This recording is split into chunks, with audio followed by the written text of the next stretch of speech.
Is the Lyric Theatre. So there isn't any more room, but I've saved you some special space up the front in the VIP area. If you'd just like to follow me, come on down. It's so exciting. I've got a rush of adrenaline. Woo! Okay, here we are at the Lyric Theatre on Zoom. So, ready? Are we ready? Who have we got? Hi Nikki, hi Joe, hi Rob, hi Mark, hi Rosie, Maggie, iPad, that's a funny name, Claire, Sally, another iPhone, that's another funny name. Claire, how are you? I'm so happy that you're all here. Thanks a lot for coming out on a Tuesday night to the Lyric Theatre. So are we ready? Let's begin. Okay, so my name's Angie Porter. Welcome to the Lyric Theatre. Remember when we used to go to the theatre? Yeah, all squashed in together. Wasn't that great? I even remember when you were actually allowed to smoke in the theatre and they had like ashtrays between the seats, and the person in the row in front would have like a cigarette smoke that would curl into your face. Anyway, I just used to light up another cigarette. So it's time to go down memory lane a little bit in Story Bingo. I'll tell some stories and there'll be an opportunity for you to tell some stories. We'll see what bingo balls come up and then we'll tell stories from that year in your life. Is that clear? We need to look at the chat. So if people want to I'll put my screen down a bit. Yeah, good one. Yay. Yeah, welcome to Ingo. Welcome to the bin. Oh my God, I'm in the bin. No, it's bingo. Yeah. So what we're going to do tonight is tell some stories, and I'd like to introduce you to our number one bingo caller, Rob Jane. Rob, where are you? So there's Rob. Welcome, Rob. Hi. How you going? Legs 11, I'm in heaven. Yeah, he talks in bingo speak anyway. You'll get used to that. So, yes, I think we should begin. First of all, I just want to put out a bit of a swear alert. Hi! Oh my God, Portugal, sorry. I thought you were from Crete. I'm getting you mixed up with someone else. Anyway, so we're in Europe. That's the main thing. So we'll start Story Bingo. I just wanted to say that's right, a swear alert. Sometimes I might swear. So it's 8 o'clock. The kids should, it's 8:04. The kids should be in bed by now anyway. If not, get the babysitter, the iPad happening. See how that goes, and you can have some adult time. I don't think I'll swear too much, but I have given myself permission since turning 50 to just, speak my truth, man. So, are we ready, Rob, for the first ball? Yeah. Ooh, it's exciting, isn't it? It's just all made up on the spot. I don't even know what I'm going to say. Rob, what number? It's number 41. I think you mean 51. No, it's 51, Rob. 51, sorry. Rob is getting the numbers mixed up. Silly guy.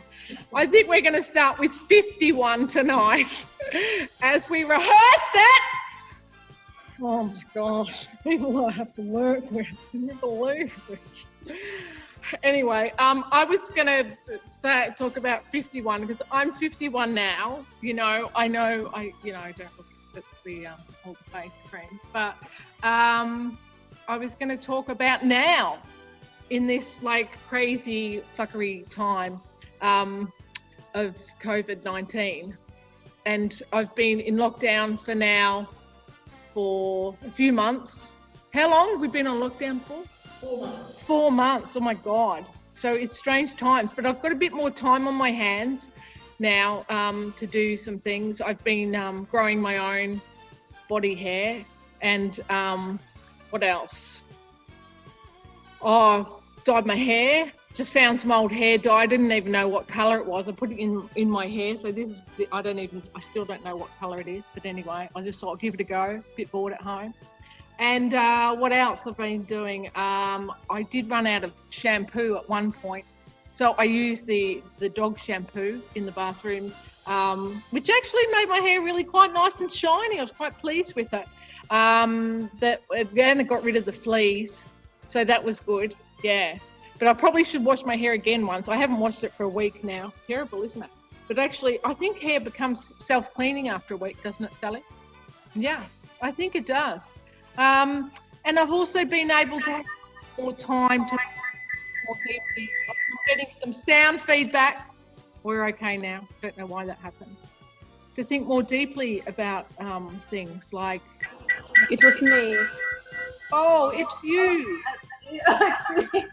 Can you not do that? Thank you. Okay, so I think everyone's mute, isn't we, Sally? Because I think that's... Anyway, so I was just thinking deeply about what would happen, for instance, if Jesus was around in COVID times, because I know he got out and about a lot with his 12 followers on Twitter, and, you know, weddings, hanging out with women at wells and stuff. So I think, you know, he'd be stuck at home. What would he be doing? I mean, I think he was a carpenter, like his dad was a carpenter, so he probably might put up some shelves or something, or maybe build some raised beds. And Mary, getting under Mary's feet, all driving each other mad, I'm sure. Jesus Christ, get a job! You know, so it's really would have been tricky times. But actually, I think if there was a second coming and Jesus came back, it would be as a woman, I think. Maybe like Mary, a virgin. Well, that's her story and she's sticking to it.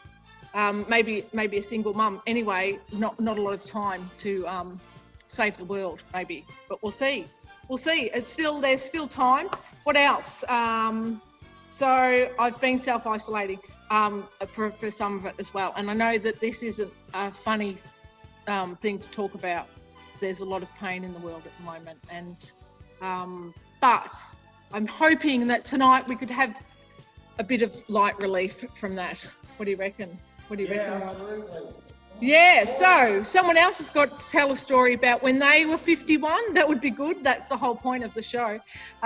So Rosie Russell is going to tell a story. Yeah? Rosie, Hey, how did we know you were going to tell a story? I have no idea. You didn't tell us in the chat. You're supposed to tell us in the chat. Yes, I did. Are you close by, Rosie? I'm fairly close. Where are you? Hiding. Yes. I think you've BK behind you. What's that stand for? Big kitten. Big kitten. Yeah. Right, okay. She's in the bear cat, people. She's lying. Anyway. No. No one knows? Mm. Okay, what's your story, Rosie? Okay, so this is my story. When I was 51, which was like last year or so, I ran away because I had a bit of a midlife crisis. So I fled to South America, and I wanted to have a bit of an adventure. I wanted to learn more Spanish and do stuff. And when I got there, I stayed with the family and I went to Spanish school for a bit. And I met some people and they said the way to learn Spanish is to either work with kids, go to prison or have a love affair. And at the time I thought, maybe I'll work with kids because it seems safer. So I spent some time working with street kids, which was involved keeping them in school rather than working on the streets, which was not great for them, and that was involved doing a bit of maths and helping them clean their teeth and so on. And then I met a woman, and we went traveling from Peru up through the Pampas. We did crazy bike rides. We went on the Salt Lakes, and I ended up, after several bus rides, in Cochabamba. And when I was there, I worked in a women's prison. So I thought, okay, well, I'll do the prison bit without going into prison. And that involved doing some theatre stuff with kids and families. And my God, life was tough for those women. And Cochabamba was a really great city where I met a lot of people. And then it got a bit hairy because it was the time of Evo Morales, the Quechuan president was in charge, and there was a lot of uprising and stuff. And then the police were on the streets with tear gas, so I knew I had to get out, otherwise I wouldn't get home. So I caught a bus, just got out, and was going back towards Lima via Arequipa. And when I stopped there, I was in this sort of art gallery that I found, and I was talking to an artist who was lovely, actually, quite frankly. So he offered me a place to stay with his friend. So I then spent 3 days in their really, really tiny place, sort of chewing cocoa leaves and being amused and having another adventure. Making love. Just say it. You were making love with that Lima lover. I was making love with a Quechuan, yes. And it was bloody hilarious. And then it's like, okay, I need to go home. I thought it's nearly Christmas. I need to go home. And on the way back, I went up into the mountains above Arequipa, into the hills. And that's where I got this hat, which was made by women. And so I thought I'd wear the hat. And the moral of the story, I think, is that you work with children, go to prison and have a lover, and then you can learn. I'm fairly good in Spanish now. That's my story. Okay. Yay! Yay, yay, yay, yay, yay. Okay, Miss 65. I don't want to read about all that. Sorry, that's not what this is about. Sally, kick him out. Okay, thank you so much, Rosie, for that wonderful Peruvian adventure. Yay, Rosie Russell. Thank you. Okay, now. Yeah, we're saying goodbye, Rosie, now. Sorry. Well, yes, it's back onto me, Sal. I'm back on the spotlight.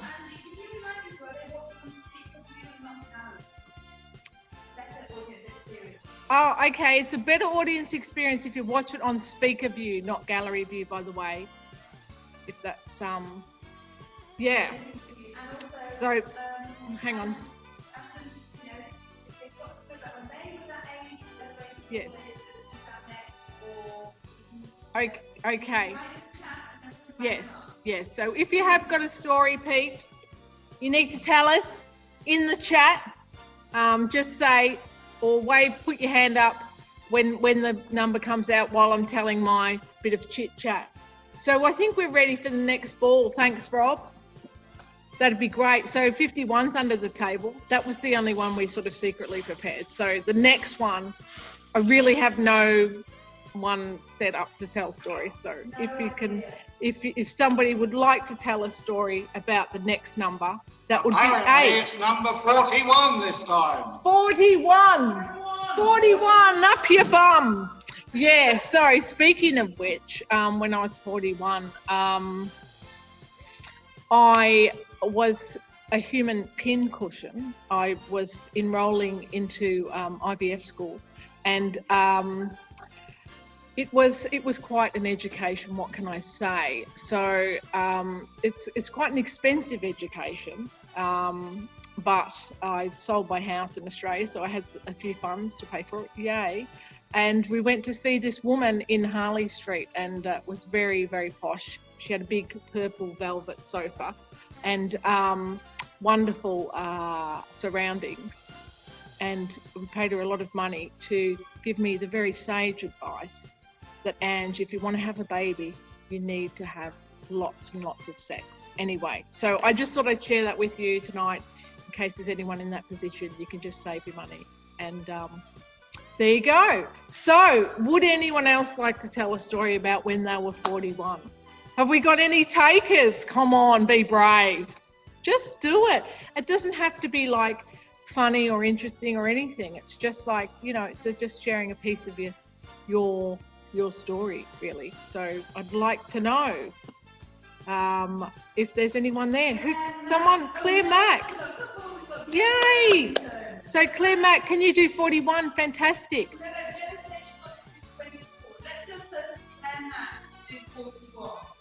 Yes. Okay, so Sally is going to put you in the spotlight, Claire Mack. I'm so happy that you've been brave. A round of applause for you. Hey, Claire. She's on mute, Sal. No, she's not. Yes, she is. Now. Okay. Now I can hear you. So, Wonderful. Okay, so I live in Edinburgh.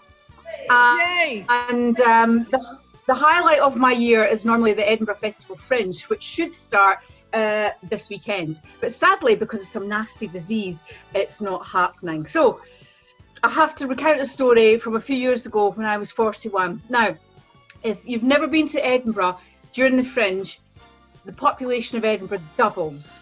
And it's absolutely amazing. The city is electric. It absolutely jumps. The only problem is it goes from 500,000 people to 1 million people, but with the same amount of buses at the same amount of bus routes, which means if you're trying to get home at the end of a 12-hour stint at the Fringe, it's going to be a long time waiting at the bus stop. Now, on top of that, you have to add in about 12 hours of drinking. So by the time it gets to 10:30, not that I start at 10:30 in the morning, I don't want to put any Scottish stereotypes in there, but I'm about 9 hours of drinking. When I'm waiting to get home for the bus, I'm a bit tired and I'm a bit grumpy. So when a bus coach turns up and a whole load of Americans come off and they're asking me questions, I'm not in the best kind of mood. Now, I don't want to stereotype, I don't know if there's any Americans on here tonight, but you know, when you come to Scotland, you do have a few stereotypes that are not quite right about Scotland. So I'm standing at the bus stop, a bit hungover, quite tired, desperate to get home. Right behind me, if you've never been to Edinburgh, is the castle. Now the castle is massive. It stands out in the whole of Edinburgh. It's from the 6th century. It's unique and it's on top of an extinct volcano. Absolutely unique. Wow. Nobody else in the world. These Americans come off the bus and this woman goes, "Excuse me, what is that?" Now, I'm a wee bit tired, and I've been Scottish, I was a wee bit sarcastic. I said, "It's Hogwarts." She was like, "Oh my God, that's Hogwarts?" And I was like, "Yes." And she said, "Oh my God, does J.K. Rowling live there?"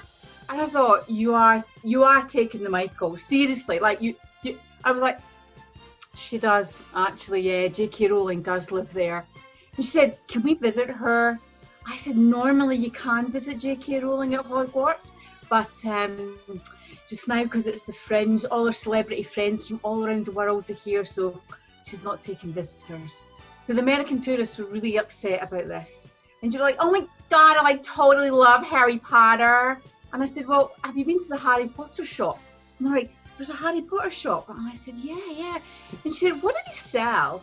And I said, "Well, just the usual Harry Potter stuff, you know, stuffed owls, snitch necklaces, wands." She was like, "They sell wands? Do they work?" And I said, "Yeah, only for Scottish accents though." She was like, "Oh, that's so sad, I wanted a wand." And I said, "Well," I said, "you can't get other stuff there." And she said, "Like what?" I said, "You know, Hufflepuff scarves and like magic books and invisibility cloaks." She was like, "Invisibility cloaks?" Invisibility cloaks? I said, "Yeah, but the trick is..." Hang on, we got, what was again? Is that the last line, Claire? Yeah. Visibility cloaks, and then you said? The trick is you have to find them first. Ah, I like that. That's very good. That's very good. I like a bit of a visibility joke. Thanks a lot for sharing that, Claire. That's really wonderful. the Edinburgh Fringe. It was great to have some Scottish contingent as well. Okay, so we're going to have another ball. What's the next ball, Rob? Come on, Rob. I think we've got a 24.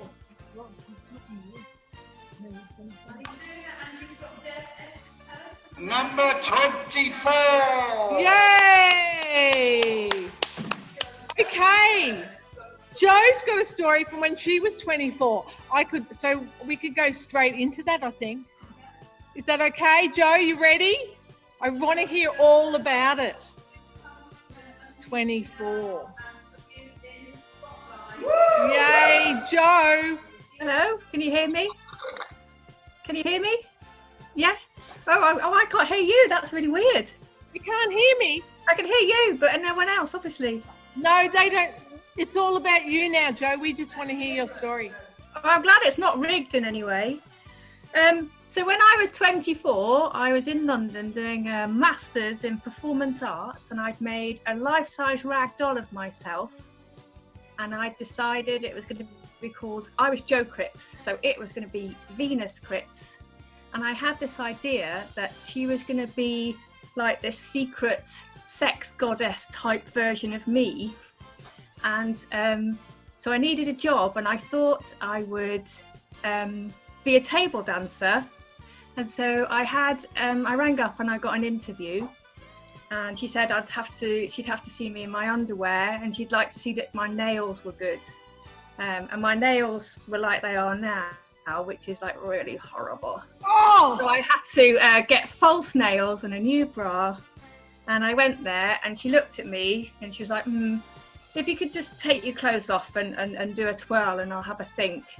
And then I did that, and then she went, well, look, just put your clothes on. It's basically your body's not commercially viable. And I'd already told her that I was doing it as research for my MPhil, and she offered that I could go in and watch for my research, but I just sort of ran away, a little bit devastated by that critique of my body. No. And so then the next day I got a job. I was living in Lewisham. I got a job in the chip shop, the pie and mash shop even, that also sold chips. And I only managed that for one day as well. And so then I had to have a bit of a rethink. And so Jo and Venus Cripps actually became an exploration of my anxieties. Right. And the relationship I had with myself. So it was a little bit of a roller coaster my first few weeks of London when I was 24. Oh, thanks for sharing that interesting story of Jo. She was trying to be a laptop dancer. I mean, failed. Yeah, failed maybe she should have gone to the first hurdle. Yeah, oh well. Just keep trying, Jo. It's no longer on my list. It's not on the list. It's not on the bucket list. No. Yeah, now we're just on the fucket list. That's where I am. Okay. Thanks, Jo. That's great. Thanks for sharing. Now, our next bingo ball, Rob.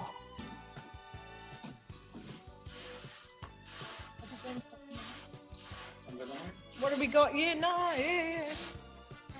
What have we got? Number 9. Number 9, feeling fine. Yay. So, number 9. What can I say about 9? It's great, isn't it? 9. Before you go into double digits. Oh, actually, when I was 9, I won a poetry prize. It's the only thing I've ever won before, I think, except the Lottery of Life, of course, being white in Bridport. But when I was 9, I won a poetry prize, and it was a poem about Belday Ball from the Melbourne Cup. And he won. It was a horse race, Melbourne Cup, by the way, if you don't know about that, because I know we have got people from all over tonight. And don't bump the table, Andrew. Okay. Yeah. So it was a poem, was published in the local paper, and I had a special. There was a special presentation of my book token prize at school, and I was awarded my presented to by the Essendon footballer Terry Danaher, which is a very Melbourne thing to have the footballer Aussie rules. present you with a prize.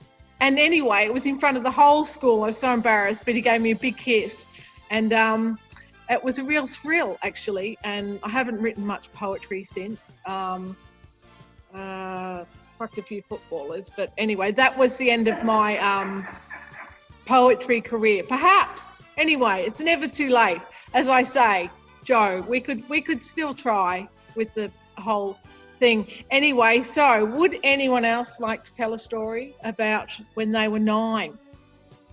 Oh, what do you think? I'll have a look in the group chat. Have we got anyone, Sal? Number 9. No one wants to tell a story about when they were 9? Oh, come on. Is there anyone there?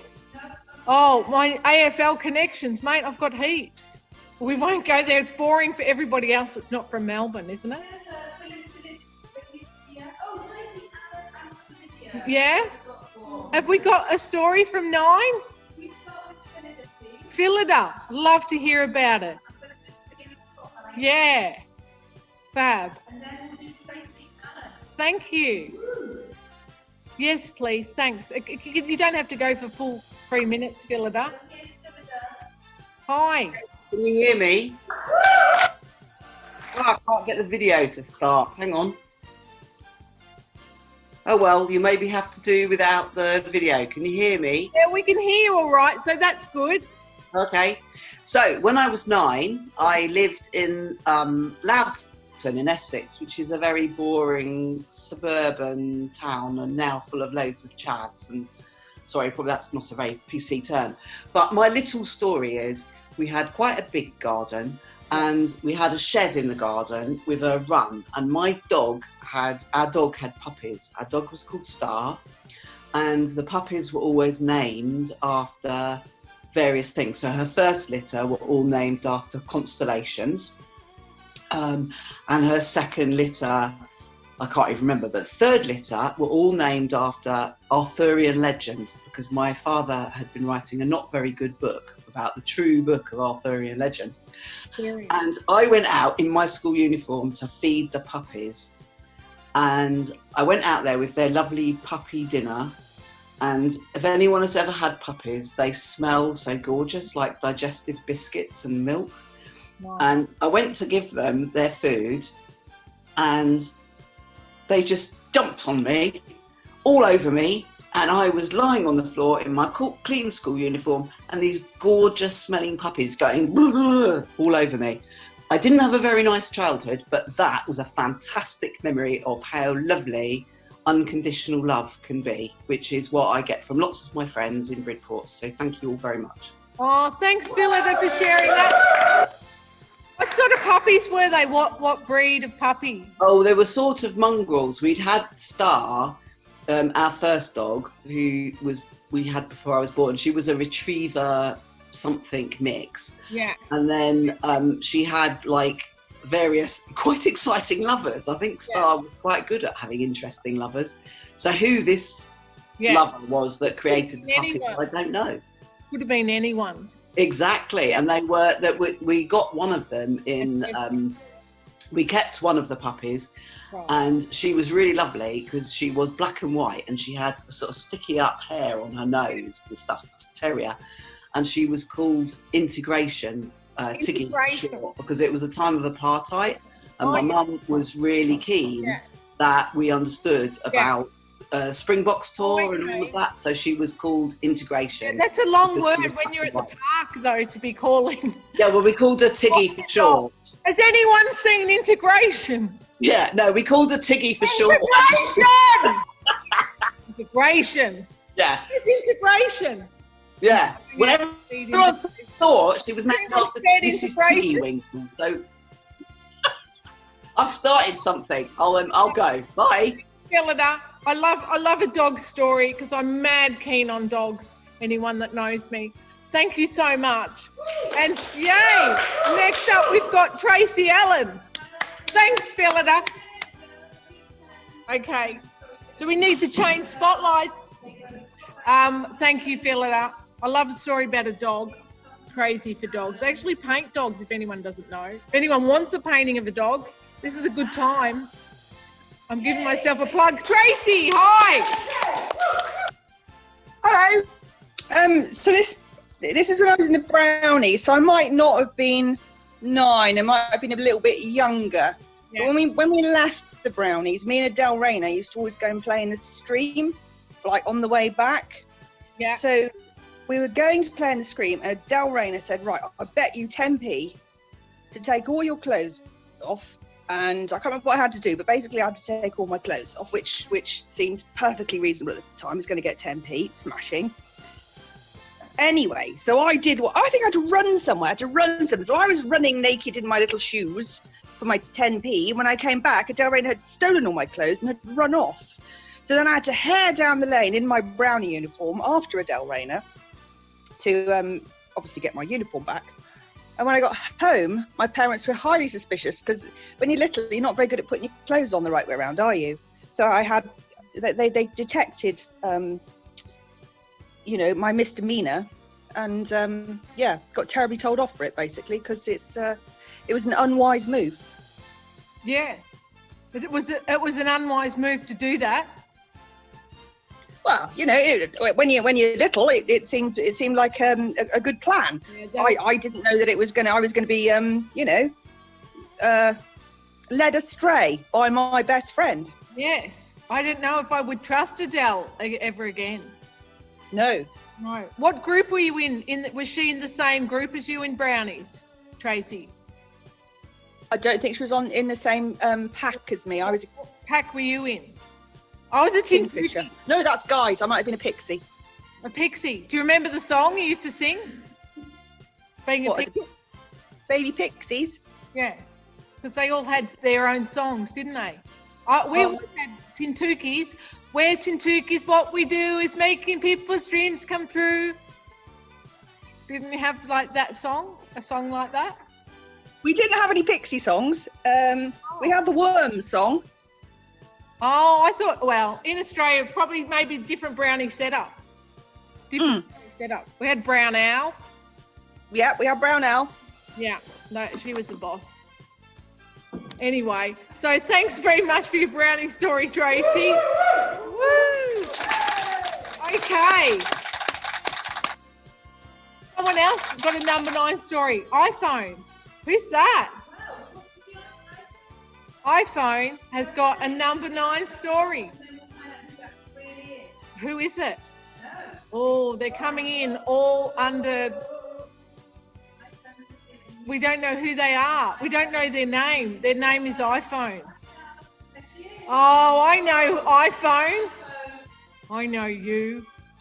How are ya, you gorgeous thing? iPhone? I can't hear iPhone. You're about to be unmuted. I can't hear you now. Hang on. Me? Yeah. Oh my God, there's a little... There's a foot. Hey. It's a baby. And I've got a baby on a boob. Oh. Oh, hello. Hi. Mama. Hello. Hello. Mommy. Hello, Mommy. Hello. It's your biggest fan. I love you, Silas. So, yeah. Okay. It's So Holly. here's my 9 story. Yeah. Are you ready? Yeah. Okay. So when I was 9, I was on the bus with my cousin Bonnie, who was a few years older than me, and I looked up to her massively. And we were sat there, and she told me that she was wearing French knickers, and I was amazed, and I was like, wow, what are French knickers? And she said they're really silky and loose, and you should get some. And I was like, wow, I'd love to get them so much, but I couldn't because I was too young. Anyway, we were on the bus. We got to Whitstable where we lived, and there were loads of boys on the bus as well, and she was about 4 or 5 years older than me. So she was into the boys, and I didn't really know anything about them. Anyway, as we got off the bus, she had her period and her sanitary device fell out of her French knickers straight onto the floor with all the boys getting off the bus after us, and she just stepped over it and kept walking. So I did the same as well, and we could just hear them going behind us, and she was so embarrassed, and she went home and hid in her bedroom and cried, and I didn't really know why she was crying, but I understood it more as I got older. Oh, I'm just feeling so sorry for your friend. That's terrible. It was my cousin. Yeah, it was really bad. She was so upset. She wouldn't get the bus forever. Yeah, because it's not quite the right undies to wear when you want to keep your It really isn't. I didn't know if you call them surfboards here in the UK. Australia. Shush. Who's that? And yeah, it doesn't really go with the French knickers, the surfboards. It's a horrible story, but it's great. Thank you so much, Holly. For... Bye, Silas. I love you. I love you. My favourite baby. My favourite baby. Okay, so now we've got a story from Ross. Ross. Okay, so is Ross talking about 9, or is it Ross telling a different number? I wanted to do 24. Okay, you can do 24, Ross. Just go. I got a really good one for 24. It's not on the board, but it's okay. Okay. It's fine, Ross. Tell me about when you were 24. So when I was 24, I impersonated a very beautiful person. Now, I worked in a museum, and one of my colleagues was she had an article written about her in Cosmopolitan about the problems of being immensely beautiful. She was fantastically beautiful. She's called Debbie Bentinck. And the museum was full of different exhibitions. And one day, Prince Andrew was coming to open an exhibition of his photographs of a remote island called St. Helena. And at the time he wasn't married. He was apparently eligible, the most eligible bachelor in the UK. So there was much excitement and loads of tabloid press around and people trying to get in. So I don't know why I did this, but we used to do a lot of these openings, and we were always being like, we just used to get quite drunk really, but we were supposed to be working. And I said to Debbie Bentinck, let's all swap our name badges. So everyone in the office swapped their name badges just for a laugh. So we were drinking all the rum and chatting to all these people. There were loads of police and special people from Buckingham Palace. And I forgot that I had Debbie Bentinck on my name. Anyway, it just carried on. The evening went on. We began drinking. And the next morning, I was at my desk with a hangover, and the switchboard phoned me through, because we had switchboards then. And they said, "Oh my God, Roz, Buckingham Palace are on the line. They want to speak to you." I said, oh, okay. And I picked up the phone, and this guy said, "Hello, this is query to His Right Honourable Prince Andrew." Blah, blah, blah. And I went, "Oh, okay." And he said, "Yes, Prince Andrew has instructed me to invite you to Kensington Palace to lunch at the end of the week." I went, "Really?" And he said, "Yes, he was very struck by you last night, and he really, really thought you were a very interesting and beautiful young woman." And I was going, "Really?" Gosh. And then suddenly I realised it wasn't me. It was Debbie Bentinck that he wanted. Yeah. Yeah. The face, Ross. Sorry. It was sad. And so I put my hand over the phone and I said, "Debbie Bentinck, why don't you go to lunch with Prince Andrew? You could, it'd be a real laugh." You could be and cleared up. She didn't go because her boyfriend called Lance was jealous. Yeah. Well, you dodged a bullet there, Ross. So now I know. Yeah, God, imagine. I could have been in real big stick now, probably in prison. That's disgusting behaviour. And, I mean, if it was up to me, and maybe one day it will be, you're all out. Sorry, we're going Republic. Am I allowed to say that? We're moving on. Let's move on, hey? Okay, so how are we going? Would people like another story? Another story. Should we do another ball? Rob?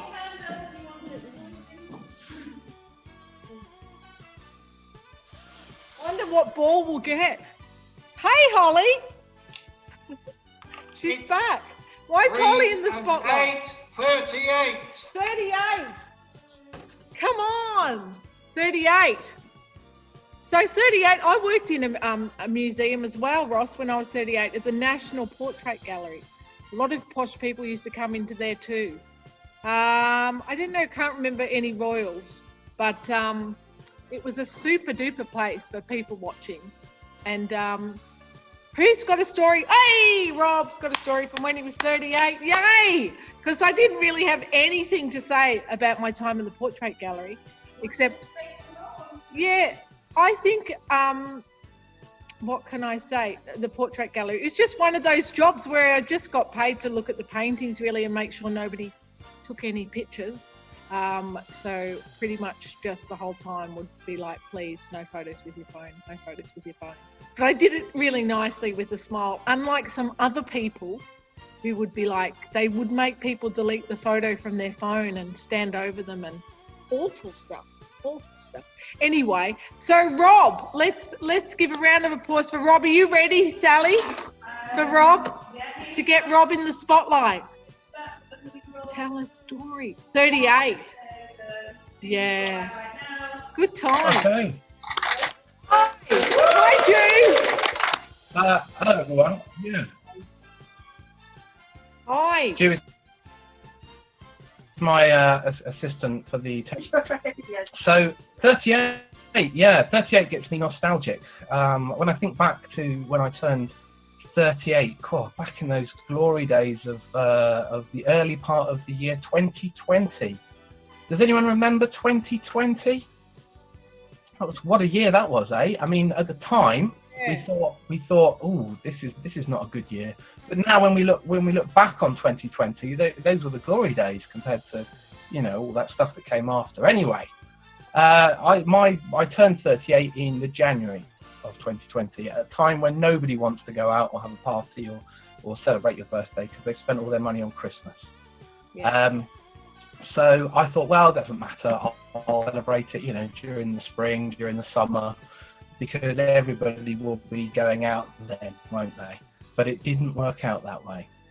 So I spent much of the spring and the early summer of 2020 indulging in some new domestic hobbies, because I saved a lot of time and money on transport, as I wasn't going out very much. And like you alluded to earlier, Angie, I spent quite a lot of time at home growing my own. So I managed to cultivate my own vegetable patch, which was good. And I'm just starting to yield some of those vegetables right now. So early last week, I went outside with my little chap. By little chap, of course, I mean my son. That's not a euphemism.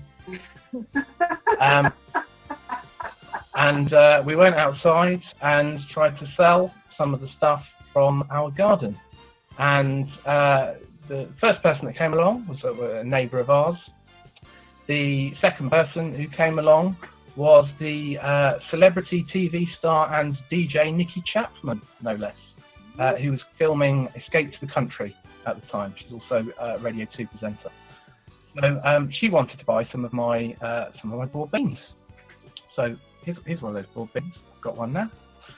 So I took a photo of her holding up one of her broad beans, and she said, "Oh, that looks a bit rude, doesn't it, that photo?"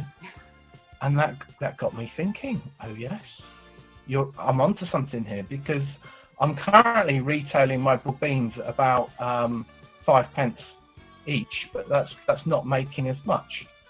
So I thought, here's an opportunity for something different. So I started getting into organic sex toys. Right. So broad beans, one of my options. One of the other things that I'm looking at is cucumbers. Yeah. So I've got a cucumber plant at the moment. However, it's not standing up for very long. No. I'm having problems keeping it up, to be perfectly honest with you. Yeah. So I'm going back to the broad beans. But the problem with the broad beans is, I can't hear you very well, Angie. Am I breaking up a little you're bit? frozen. Your broad beans have gone frozen. Anyway, I'll carry on. So to speak. So just Have they? audio. Oh, that's just better. do audio. That's better. It's okay. Oh no, back in the freezer. Back in Oh, you want me to go audio? You want me to go audio and video? Okay. Anyway, so I've got my broad beans. No, you're gonna have to go. At the moment, they're doing pretty well. That's looking good. Yeah. Yeah, it's a good 7 inches. It needs Good 7 inches. Bob. The only problem with the broad beans is they're not as broad as they say they are.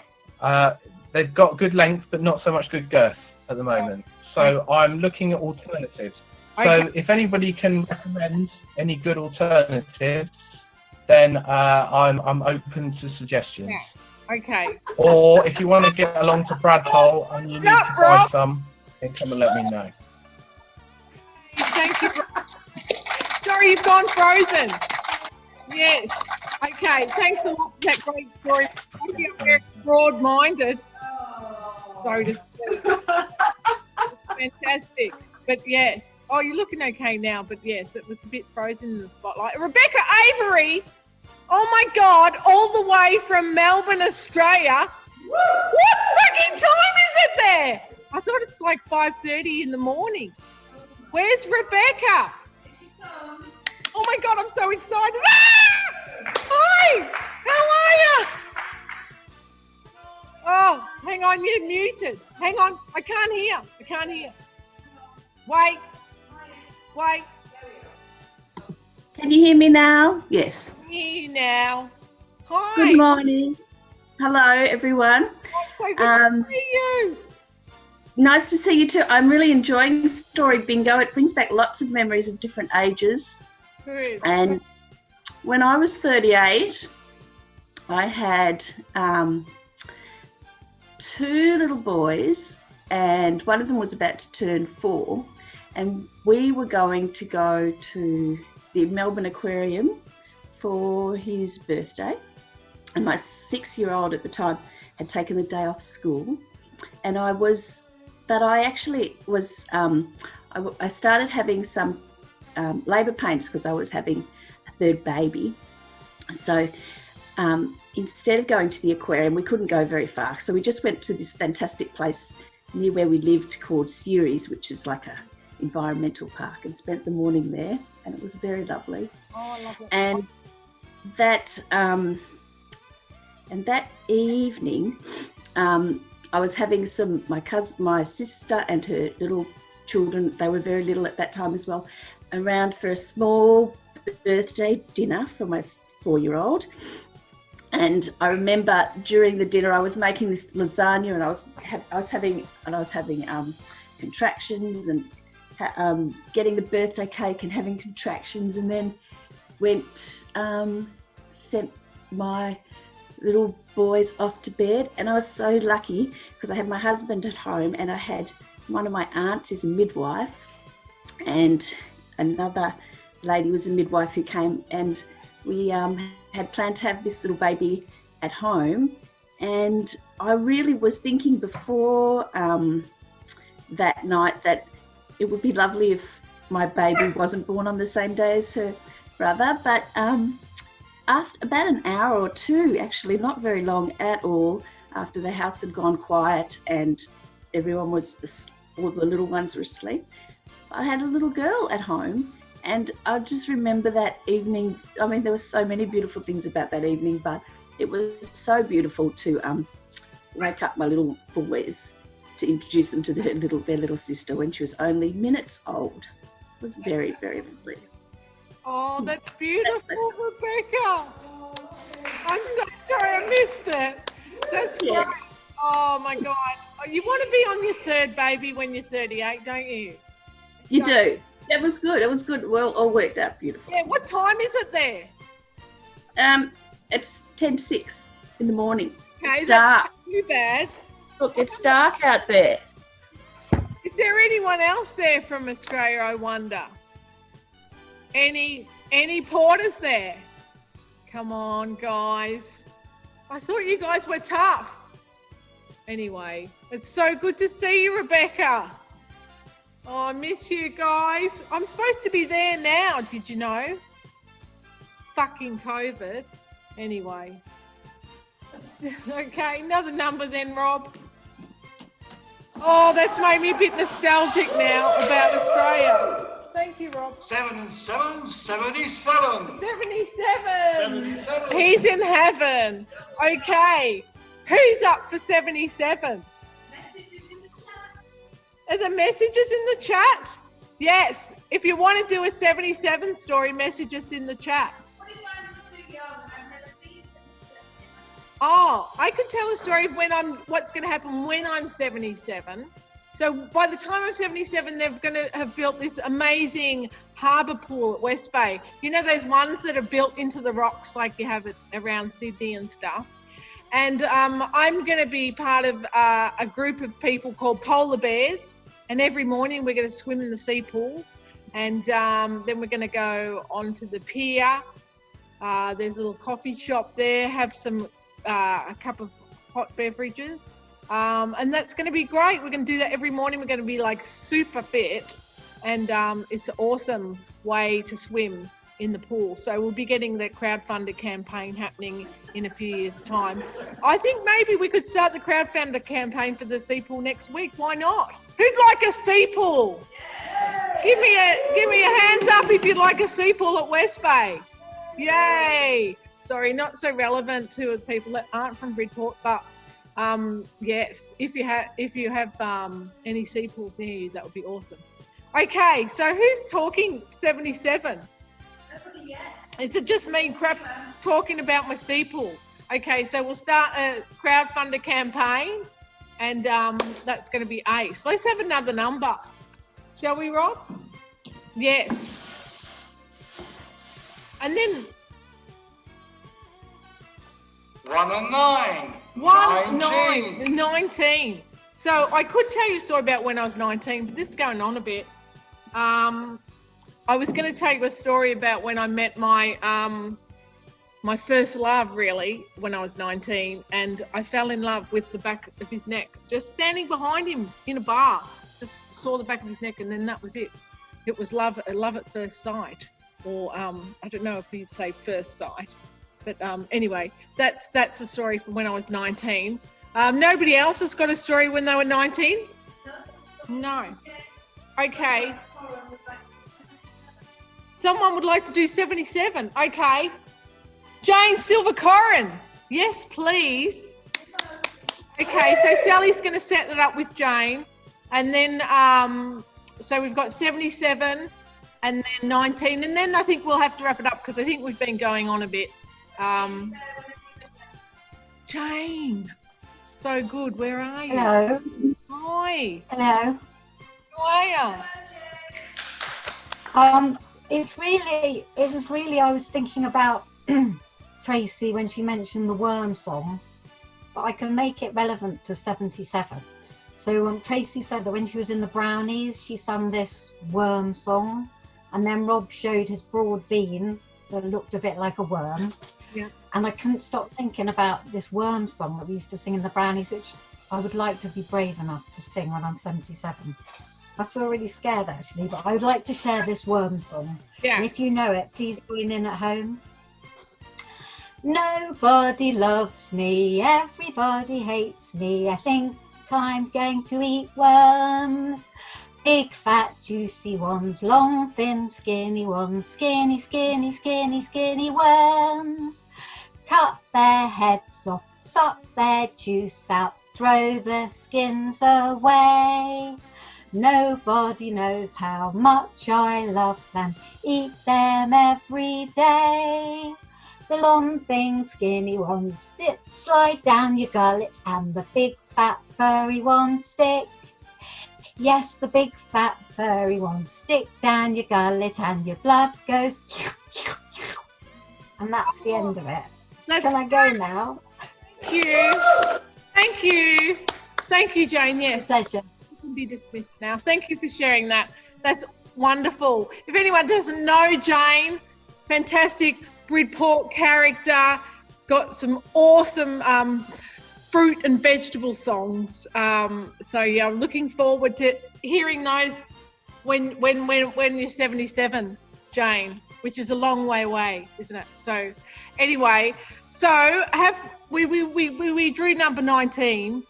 So I think now we need to wrap up. We haven't got any more stories. Thanks everyone for sharing your stories. And I'm just going to finish on 19 because we are in the year of COVID-19. It was called COVID-19, if anyone doesn't know, because it started last year in 2019. In December. Well, I don't know about December. Anyway, I've got different views on that if anyone knows what happened to me last November. But anyway, so I just wanted to bring someone else in to tell a story on the last year of 2019.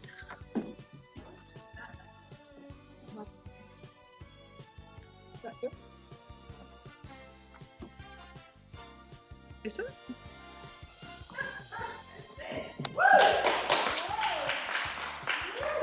Hello, my name is Mother Earth, and in the year 2019, when I was ruler of this earth, a terrible plague came about, so that you people at home would stop and listen for a while to me, Mother Earth, and stop with all your craziness.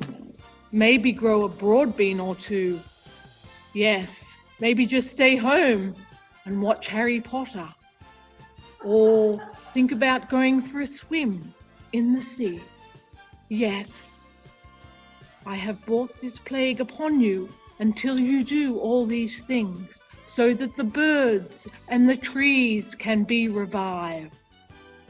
So I hope when you leave me here tonight, you think about what is happening to me, the Mother Earth, and how disappointed I am in you human beings.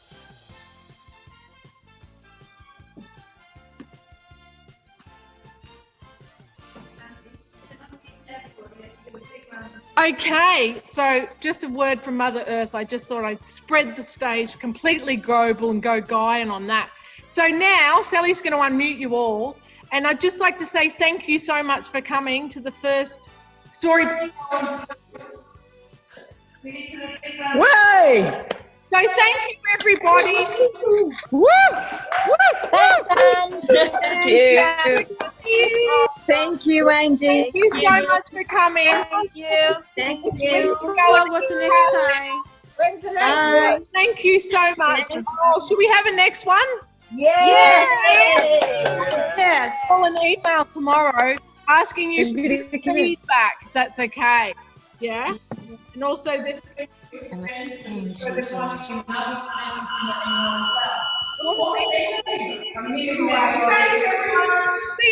later. See you guys.